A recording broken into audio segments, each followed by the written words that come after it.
तो भाई मैं देख रहा था राष्ट्रमामी का एक पॉडकास्ट, एक मार्कोस हैं कमांडो, नाम है इनका, प्रवीण कुमार तेवतिया नाम है।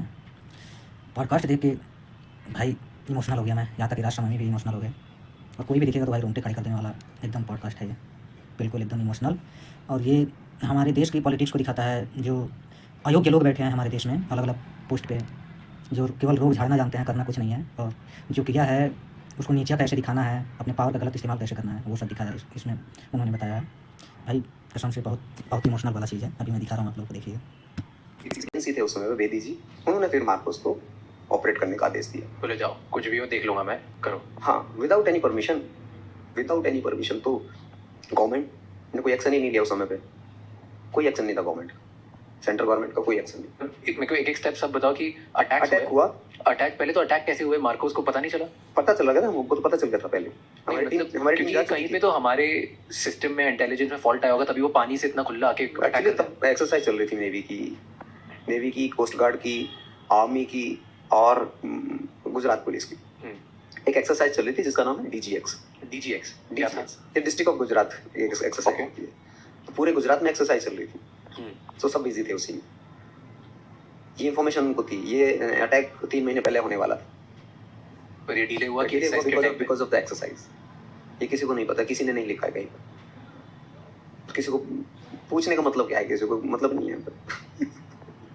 तो ये किसी इनसाइडर ने लीक करी इन्फॉर्मेशन। सब जगह पे होते हैं, हमारे भी है, पाकिस्तान में नहीं है, हमारे अमेरिका में नहीं है, हमारे भी चाइना में नहीं है, अलग अलग कंट्रीज में सबके स्पाइस होते हैं, स्पाई हैं, रॉ है हमारे यहाँ पे, उनके भी आईएसआई है, तो सब जगह पे उनके इन्फॉर्मर हैं, सब जगह की चीज़ें। ठीक, तो उधर से ये इन्फॉर्मेशन लीक हुई। यस, फिर टेररिस्ट अंदर आए, तो फिर आप लोगों को इन्फॉर्मेशन मिली। हमारी तो ऑलरेडी जब ऐसे ही हुआ, अटैक हुआ, कुछ हुआ, तो हमारी 2 टीम ऑलरेडी मूव कर चुकी थी। बट डोंट यू थिंक हमारे लिए फेलियर है ये? बिल्कुल नहीं, हमारा फेलियर नहीं है ये। नहीं, मतलब गवर्नमेंट का फेलियर है, हम अपना फेलियर कैसे मानेंगे किसी से? क्योंकि मतलब अगर हमारी आर्मी एक एक्सरसाइज की वजह से इतनी बिजी हो गई कि पूरा पैसेज खुला छोड़ दिया, होता है ना, एक्सरसाइज चल रही है तो उसमें आप सब मैक्सिमम लोग बिजी हैं उसकी में, एक्सरसाइज में। बट कुछ तो कहीं पे भी डिप्लॉय होंगे, तो एक्सरसाइज में बिजी है ना, सब सारी सबमरीन बिजी है, सारे शिप बिजी हैं, विराट भी बिजी था, विराट पे हम लोग थे। बट डोंट यू थिंक कि ये गलत है कि सबको एक साथ बिजी रखना चाहिए? एक्चुअली क्या है, इंटेलिजेंस पहले अलग अलग काम करती थी, सब अलग अलग थी, अपना बोरिया बिस्तर अलग अलग रखे हुए थे, अपनी ढपली अपना राग था पहले। नेवी की इंटेलिजेंस अलग काम करेगी, स्टेट की अलग काम करेगी, सेंटर की अलग काम करेगी, आर्मी इंटेलिजेंस अलग काम करेगी, तो सबका कोलैबोरेशन था ही नहीं, सब अपनी ढपली ही अपना राग। We are the best. कोई आपस में कोई साझेदारी नहीं थी, आपस में कोई भी एक दूसरे को रिपोर्ट साझा ही नहीं कर रहा था। आप करते बना दिया ना एनआईए वगैरह, सब हो गया, एनआईए के अंडर में ले लिया सबको कि सब एक सामूहिक चीजें करो एक साथ। तो ये सब अलग अलग थे, इसकी वजह से हम फेल हुए।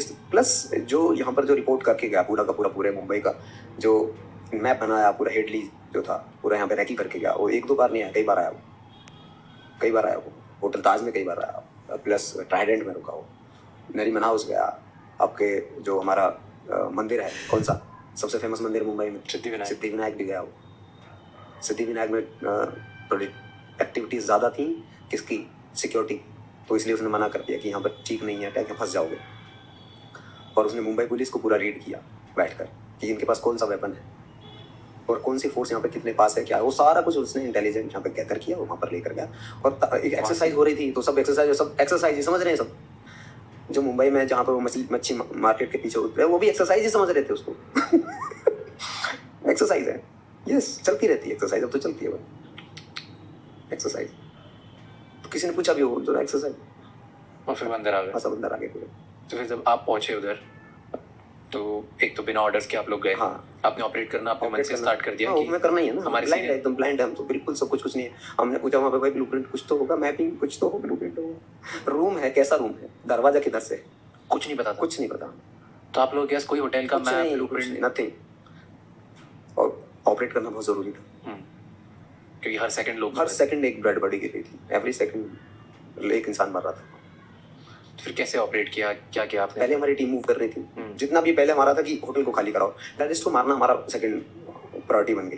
पहली प्रायोरिटी थी होटल को खाली कराओ, कहीं हॉस्टेज सिचुएशन ना बन जाए। हॉस्टेज सिचुएशन बन गई तो फिर हमारी हाथ से ना बाजी जल्दी निकल जाएगी। हॉस्टेज सिचुएशन नहीं बनी तो दुनिया की कोई ताकत नहीं है जो हमें बीट कर पाए, क्योंकि लोग फंसा के उन्होंने ब्लैकमेलिंग स्टार्ट कर दी। तो फिर हम ज़्यादा लोग फंस गए तो 2-4 की तो हम देख लेंगे, लेकिन ज़्यादा लोगों को अगर उन्होंने हॉस्टेज बना लिया तो वो गड़बड़ हो जाएगी। तो ये मौका उनको मिला। एक हमारे पत्रकार महोदय हैं, उन्होंने लाइव एक MP से बात की जो साउथ के हैं, साउथ के एमपी हैं, उनसे उन्होंने फ़ोन पे टेलीफोनिकली बात की, तो उन्होंने बताया कि 100 से ज़्यादा लोग हम यहाँ पे चैम्बर हॉल में फंसे हुए, लोकेशन भी बताई, पूरी लाइव चला दिया उन्होंने। लाइव चल रहा था। तो उनके हैंडलर थे, उन्होंने सुन लिया कि भाई तुम पहले से ही डैमेज तो कर चुके हो, मुंबई के जो टॉप पुलिस ऑफिशियल हैं उनको तो तुम ढेर कर चुके हो, अब तुम्हें मौका मिला है, हाई प्रोफाइल डिग्निटरीज जो हैं वो फंसी हुई हैं, 3 शादी के गेस्ट फंसे हुए थे, और हाई प्रोफाइल डिग्निटरीज हैं, बॉलीवुड वाले भी लोग थे कुछ, मुंबई जो महाराष्ट्र उसके ब्यूरोक्रेट्स भी फंसे हुए थे, अकेले नहीं थे वो, एमपीज भी थे, यस, जर्मन सीनेटर भी थे उसमें, अमेरिकन भी थे, अफ्रीकन भी थे। बात यहाँ पे फंस गई, उन्होंने सीधा बोला उनको कि उनको छोड़ो, ओल्ड हेरिटेज को छोड़ो, नहीं तो डोम को गिराने वाले थे, डोम पे फोकस कर लिया था उन्होंने पूरा, डोम को गिराना मकसद बन गया था उनको, डोम गिरना मतलब भारत का गिरना, ताज का गिरना मतलब भारत का गिरना, उन्होंने उसको टारगेट बना लिया डोम को, उन्होंने फिर डोम को छोड़ा और वो दूसरे जो टारगेट था हॉस्टेज बनाने के लिए, उनके जैसे फोन आया उनका सैटेलाइट फोन था, चले गए उधर ढूंढने गए, फिर उसी समय फिर हमें इन्फॉर्मेशन मिली कि ऐसे 100 से ज़्यादा लोग फंसे हुए हैं और उनको निकाल के लाना है। तो जो हमारी टीम गठित हुई उसमें सबसे आगे फिर मैं बना पॉइंट मैन, तो मेरे आगे वो सिक्योरिटी मैनेजर सुनील कुडियादी, बड़ा डेयरिंग बंदा है सच में, आई अप्रिशिएट हिज ब्रेवरी। तो फिर हम सीढ़ियों से होते हुए गए, फिर फर्स्ट फ्लोर पे कुछ उनके ऑफिस थे, उसमें कुछ लोग फंसे हुए थे, वहाँ से निकाला, फिर हम सेकंड फ्लोर पे पहुँचे। तो जब सेकंड फ्लोर पे पहुँचे हैं तब हमें थोड़ी सी सिचुएशन क्रिटिकल लगी, दरवाज़ा बंद था, हाफ शीशे का और हाफ लकड़ी का, तो उसमें से कुछ अफ्रीकन और अमेरिकन कुछ थे, अफ्रीकन ही थे मैक्सिमम, तो उधर से आ रहे थे, तो मैंने दरवाज़ा नॉक किया, तो आके दरवाज़ा खोलो, हम आपको रेस्क्यू करने के लिए, आई कार्ड दिखाया प्रॉपर जिससे, तो उसे वो दरवाज़ा खुला नहीं, ऊपर से लॉक कर दिया था दरवाजा जो ताज वाले थे, लेकिन टेररिस्ट ये लेके था, शीशा ही तो था, गोली मार के टूट जाता। लेकिन बाद में जो सीसीटीवी फुटेज से पता चला, वो पता चला हमारे आने से 1 मिनट या 30 सेकंड पहले वो वहाँ पे पहुँचे और हमारी आवाज़ उन्होंने सुन ली, तो वो पीछे वाले जो रूम खाली था उसके अंदर जाके छिप गए। और फिर हम जैसे वो हो गया, वो दरवाज़ा खुला नहीं, तो मेरे जो टीम लीडर थे, मेरे पीछे मेरे जो बड्डी थे अधिकारी, उन्होंने कहा कि इनको रहने तो सेफ है, ये वाले रूम में देखो, इस रूम में कुछ लोग फंसे हुए तो इनको निकालते, ठीक है। तो मैंने उस दरवाजे में एंट्री की, दरवाज़ा खोला, एंट्री की, तो फिर जो टीम लीडर थे हमारे, उन्होंने कहा कि रुको, हम 4 ही लोग हैं और 4 लेकर आता हूँ, पूरी टीम लेकर आता हूँ मैं, और तब तक तुम यहीं पे वेट करो। तो हम वहीं पे खड़े हो गए दरवाजे पे, उसके 4 लोग, हाँ 3 लोग बचे, 3 और सिक्योरिटी मैनेजर, वो खड़े रहे। वो फिर आए, फिर उन्होंने मेरे शोल्डर पे टैप किया कि एंट्री करो, तो वही अपनी कमांडो वाली मार्कोस वाली एंट्री हमने की। अंदर जाते रहे, तो मैंने पूछा सिक्योरिटी मैनेजर से, पीछे था, तो मैंने कहा लाइट ऑफ थी पूरी उसकी रूम की, और हम जो एलवे में थे, जो लॉबी है उसमें पूरी रोशनी है।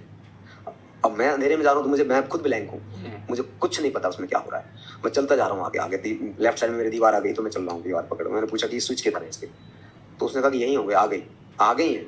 हमने ठीक है, आगे हम चलते रहे, आगे ऊपर नीचे करते करते, तब तक क्या हुआ, 10 से 12 कदम मेरे अंदर पड़े होंगे, और मुझे 2 AK-47 की सेफ्टी जो कैच होता है उसकी आवाज़ मुझे सुनाई दे गई, क्लियर साउंड थे 2, तो मैं समझ गया कि 2 AK-47 मतलब 2 टेररिस्ट कंफर्म है यहाँ पर, और इसका मतलब है कि उन्होंने पहले सिंगल में वेपन किया हुआ है, अब उन्होंने बर्स्ट में उसको डाल दिया।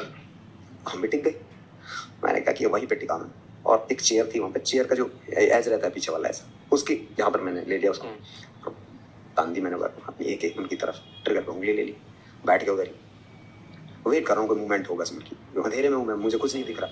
तो मेरा ये था कि मुश्किल से 10 सेकंड अगर मैं बैठ गया यहाँ पर तो मुझे सब कुछ दिखाई देने लगे, 10 सेकंड मुझे टिकना था बस, तब तक उन्होंने उधर से फायर खोल दिया उन्होंने, और मेरी भी ट्रिगर पर उंगली थी, जैसे मुझे फ्लैश दिखाई दिया मैंने भी ट्रिगर दबा दिया।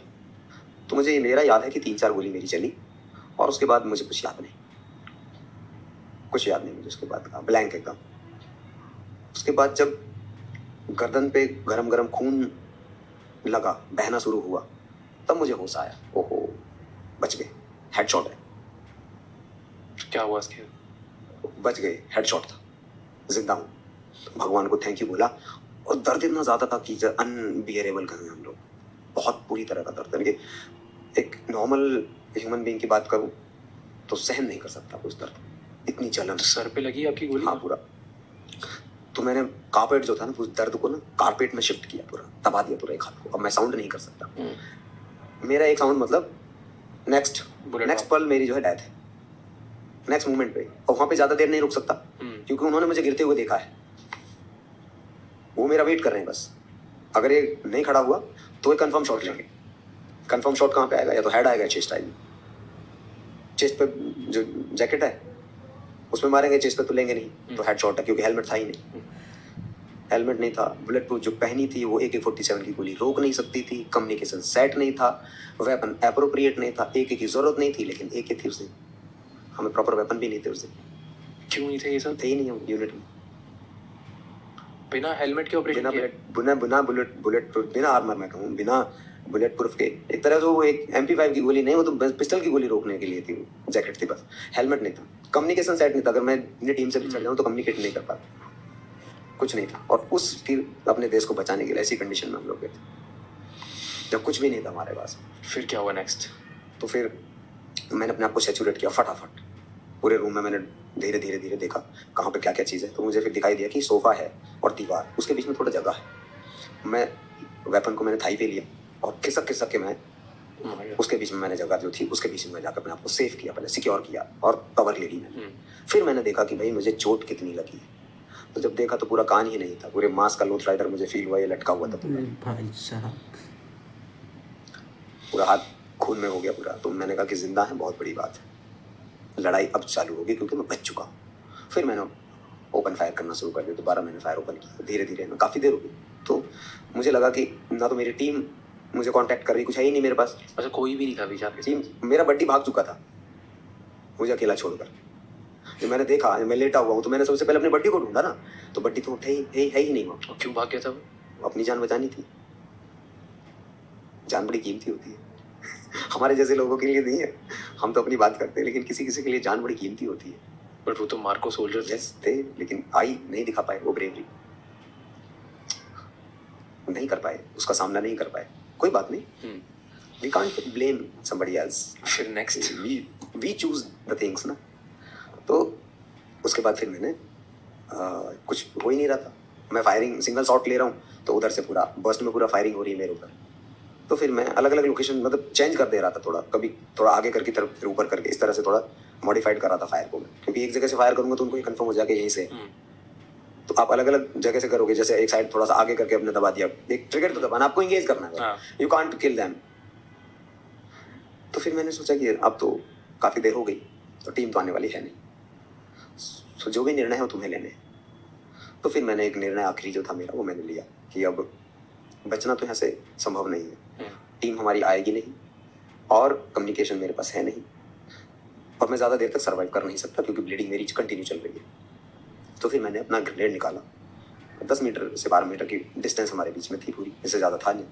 तो फिर मैंने ग्रेनेड निकाला और ग्रेनेड की पिन निकाल कर मैंने ग्रेनेड उनकी तरफ लॉक की। जब लॉक किया तो मुझे ग्रेनेड के 2 साउंड मुझे सुनाई दिए, कंफर्म 2 साउंड थे। तो मैं समझ गया कि बिल्कुल एग्जैक्ट उसी लोकेशन पे ग्रेनेड गिरा है जिस लोकेशन पर मैंने ग्रेनेड फेंका, उनके बीचों बीच गिरा है। अब मजा आएगा, मैं भी मरूंगा और वो भी मरेंगे। मेरा भी बचना संभव नहीं था उस जगह पर, लेकिन फिर भी एक होती है कोशिश अपनी कि भाई देख लेते हैं जो भी। तो मैंने अपने सर के ऊपर पूरे हाथों को पूरा ऐसे टिकाया कि अब नेक्स्ट मोमेंट में ब्लास्ट होने वाला। तो मैंने गिनती गिनी 10 तक मन में, ग्रेनेड ब्लास्ट नहीं हुआ। अगर वो ग्रेनेड ब्लास्ट हो जाता तो NSG का रोल ही खत्म था। चारों आतंकवादी मेरे हाथों मारे जाते, मैं बचता नहीं बचता मुझे नहीं पता। लेकिन बताओ भैया, ग्रेनेड ऐसा दिया था इंडियन आर्मी ने या जो भी है जिसने ही बनवाया था, ग्रेनेड ऐसा दिया था कि साला ब्लास्ट नहीं हुआ। क्या कहा जाए, ऐसे मतलब डुप्लीकेट है भाई आर्मी में उस टाइम, ये सच्चाई है। आतंकवादी तो मारे जाते सारे। ऑपरेशन तभी अर्ली मॉर्निंग उस दिन खत्म हो चुका होता। फिर मैंने सिंगल शॉट में फिर फायरिंग शुरू की। तब तक मेरी टीम ने सोचा कि तेवतिया तो अंदर शहीद हो गया है, वो तो बचा है नहीं क्योंकि काफ़ी देर हो गई। तो उन्होंने क्या किया कि अंदर टीयर गैस ठोक दी, टीयर गैस का ग्रेनेड अंदर डाल दिया हमारी टीम ने। और वो टीयर गैस का जो ग्रेनेड था वो मेरे पास ही आके एक्सप्लोड हुआ। मैं ही पास में, उधर से सीधा फेंक दिया उन्होंने अंदर, तो सीधे अंदर और थोड़ा सा दूर मैं ही हूँ, तो मेरे पास ही आया। तो दूर ही सही लेकिन है तो मेरे पास ही। जैसे एक्सप्लोड हुआ तो ऑक्सीजन कट ऑफ होनी शुरू हो गई मुझसे, मैं खांसा कैसा दुर्भाग्य है। जैसे मैं आंखों से पूरे पानी जाने लगे, खांसी आई तो उन्होंने बस में मारा। तो मैंने सोचा कि अब ज़िंदगी ख़त्म हो चुकी है यहाँ पर, अब बचना तो संभव है ही नहीं बिल्कुल भी। तो मैं कहूँ ईश्वर भी आ जाए तो वो भी ना बचा पाए अब। तो हमने कहा कि ठीक है, हमने ईश्वर को याद किया कि चलो भैया आ ही रहे हैं अब, तो हम कुछ बचा नहीं अब। तो फिर मैंने हिप पे अपने वेपन लिया, एक को हिप पे लिया और पूरे एरिया को स्वीप किया मैंने बस्ट में डालकर। उसमें एक टेररिस्ट मारा गया, एक टेररिस्ट को गोली लगी और मैं जैसे खड़े होकर फायरिंग कर रहा हूँ और दरवाजे की तरफ मुड़ के जा रहा हूँ, जब फायरिंग कर रहा हूँ तब मुझे 4 शॉट और लगे मुझे। एक मैगजीन में घुसा जो कि बुलेट प्रूफ जो थी जैकेट, उसको पूरा फाड़ दिया था, इतना मोटा होल कर दिया, बस 1 mm बची अंदर घुसने। एक रिकॉजिट होकर हर्ट पे लगी और एक कॉलर के पास, कॉलर को फाड़ते हुए, कॉलर था जो जैकेट का, कॉलर को फाड़ते हुए निकली। और एक गोली जो थी, ये बुलेट प्रूफ जैकेट थी, उसके एज पर जो कॉर्नर होता है, एज को फाड़ते हुए चेस्ट के अंदर निकल गई पूरा। तो छाती के आर पार गोली निकल गई है पूरी। तो उसमें पूरा लंग्स जो था पूरा बाहर निकाल दिया गोली ने। और पता चल चुका था मुझे कि गया। बॉडी थोड़ा मोशन में थी, ऐसा लगा जैसे पता नहीं किसने छाती में ना, ऐसा जैसे किसने कुछ ठोक दिया हो। सांस नहीं आया उसके बाद मुझे, मुश्किल हो गया था सब कुछ। पता चल गया तो गया। तो मैंने आपको पहले बोला कि सब हम ईश्वर को हमने याद कर लिया था कि आ रहे हैं, अब ये पता नहीं मरेंगे कैसे। गोली लगना तो 100% श्योर है, अब ये कंफर्म नहीं है कि मरेंगे कैसे। मरना तो है आज के बाद जीवन नहीं है।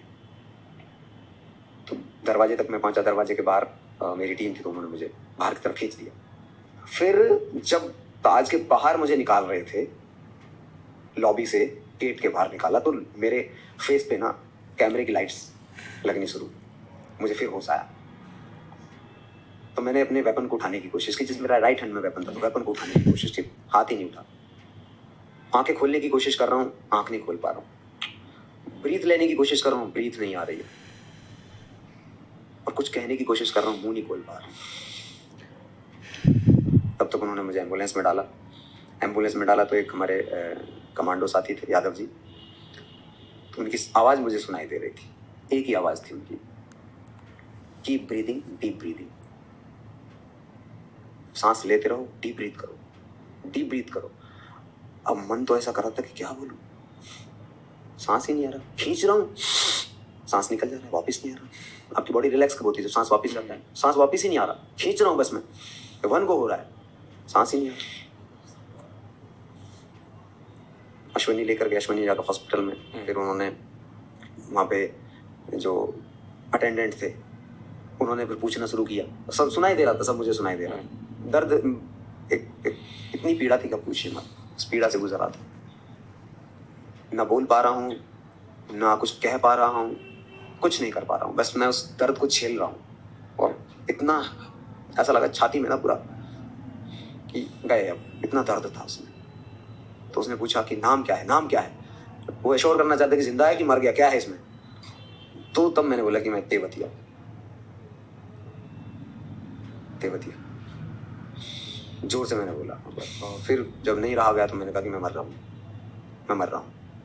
फिर उन्होंने मेरी ड्रेस वगैरह काटी है पूरा सब। तब उनको पता चला कि चेस्ट में गोली लगी हुई है।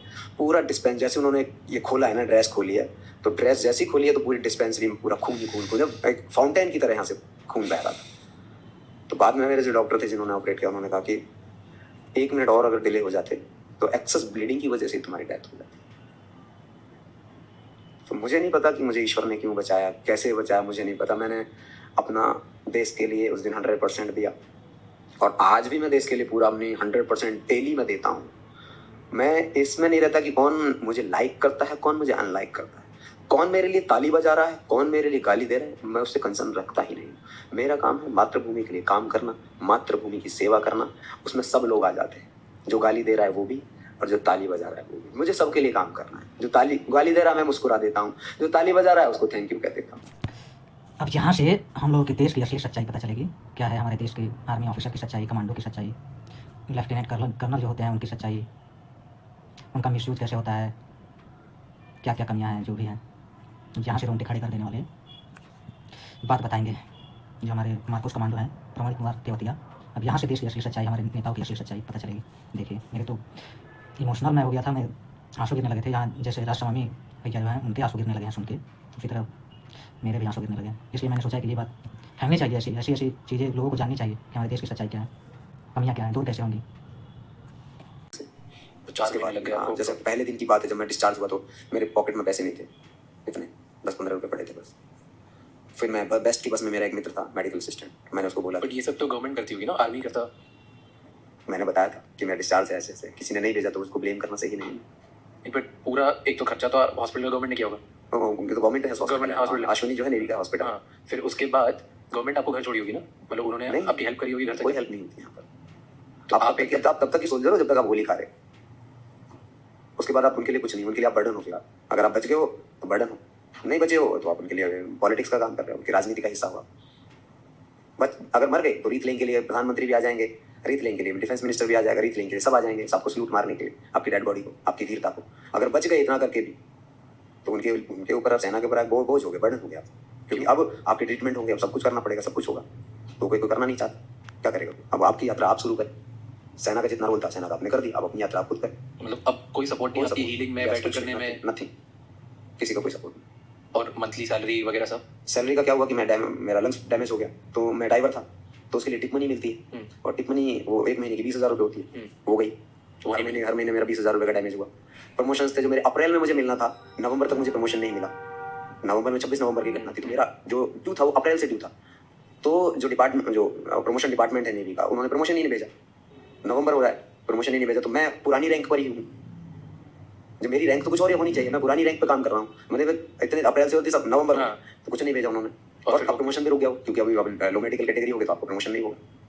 तो 1 साल आपको वैसे इंतजार करना है, 6 महीने तो नॉर्मल कैटेगरी में आप रहोगे, तो मार्च के बाद 6 महीने में नॉर्मल कैटेगरी, और 6 महीने के बाद फिर आपको परमानेंट कैटेगरी डिक्लेयर होते होते 3 से 4 महीने लग जाएंगे फिर आपको। तो गए आप 1 साल के लिए।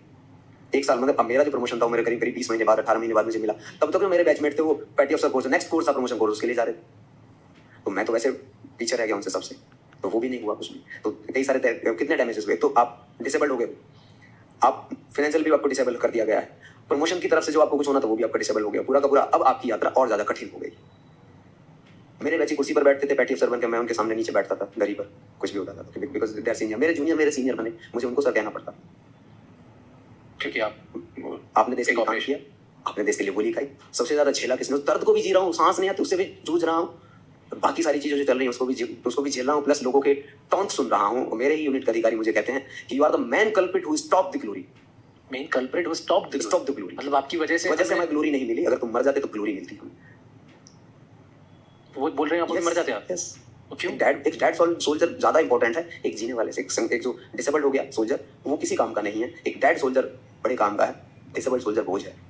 ये आपकी यूनिट वाले बोल? एग्जैक्टली, मैंने सुना है, मैंने मुझे बोला गया, इसलिए मैं बोल रहा हूँ ना।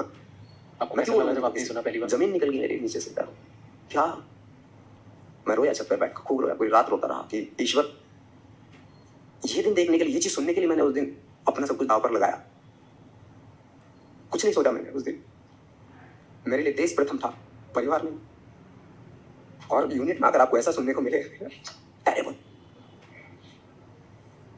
और टेरेबल लगा मुझे उस दिन। लेकिन मुझे सीख मिली उस दिन, बेहतरीन सीख के डॉट्स मेरे कंप्लीट हुए कि नहीं यार, ईश्वर कुछ और चाहता है, तैयार रहो। पिलर टू पोस्ट भगाया मुझे उन्होंने अपने प्रमोशन के लिए। आज पूरी सेना भाग रही है, मैंने उनको मैराथन दौड़ना सिखाया। सबसे पहले डिसेबल होने के बावजूद मैंने पहली बार मैराथन दौड़ कर दिखाई इस देश में, लंग्स फटे होने के बावजूद। 2500 साल का इतिहास है मैराथन का। जो पहला बंदा दौड़ा था ग्रीस में, वो भी एक सोल्जर था और एक मैसेंजर था सोल्जर, जो मैराथन गांव से भागा था अपनी कैपिटल 42.195 किलोमीटर, और एक संदेश दिया था, हम जीत गए। वो लंग्स फटने के बाद मर गया था। लेकिन 2500 साल बाद एक सोल्जर ही हुआ जिसने लंग्स फटने के बाद भी मैराथन दौड़कर दिखाई इस देश को, सेना को, और कहा हम जीत गए, मैं जीत गया, मेरी विल जीत गई, मेरे ऊपर जो आपने लांछन लगाए थे वो जीत गए, मैं जीता हूं। आपके टॉन्ट हारे हैं, आपकी जो मानसिकता है ये हारी है, मैं कभी नहीं हारूं। एक बेहतर सोल्जर बनकर दिखाऊंगा इस देश को।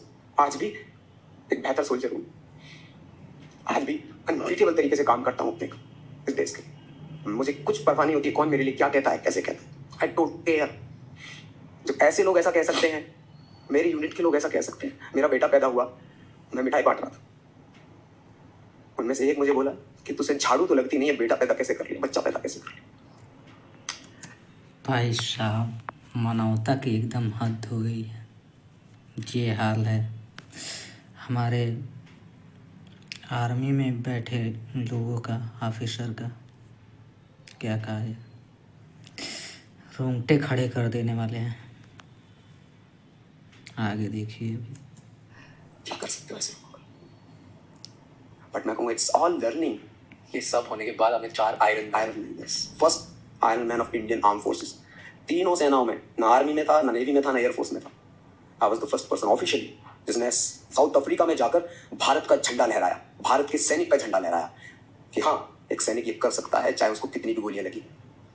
अगर आपको एक लास्ट मैसेज देना हो सारे लोगों को, एंड ये आपके पास एक पावर दिया जाए कि आप चेंज करो कुछ चीज़ें जो अपनी गवर्नमेंट में और डिफेंस में हो रही है, आर्मी ऑफिसर्स के साथ, आर्मी सोल्जर के साथ, तो आप क्या चेंज करना चाहोगे? बहुत सारे चेंजेस, एक चेंजेस नहीं है, अगर एक चीज से चेंज होता हो तो चीजें क्या 2-3 चेंजेस हैं, 4-5 चेंजेस? तो पावर को डिसेंट्रलाइज किया जाए, जो सेंट्रलाइज पावर है उसको डिसेंट्रलाइज जितना हो सके उसको सेंट्रलाइज किया जाए। प्लस हर एक बंदे का जो भी सोल्जर भर्ती हो रहा है पूरा डिटेल रिकॉर्डिंग सब कुछ होना चाहिए, उसके साथ क्या समस्या हो रही है, उसको कैसे हम अपलिफ्ट कर सकते हैं, फैमिली के भी और सोल्जर के भी। उसकी फैमिली तक शामिल है, वो अकेला नहीं है, उसकी फैमिली पहले आ जाती है।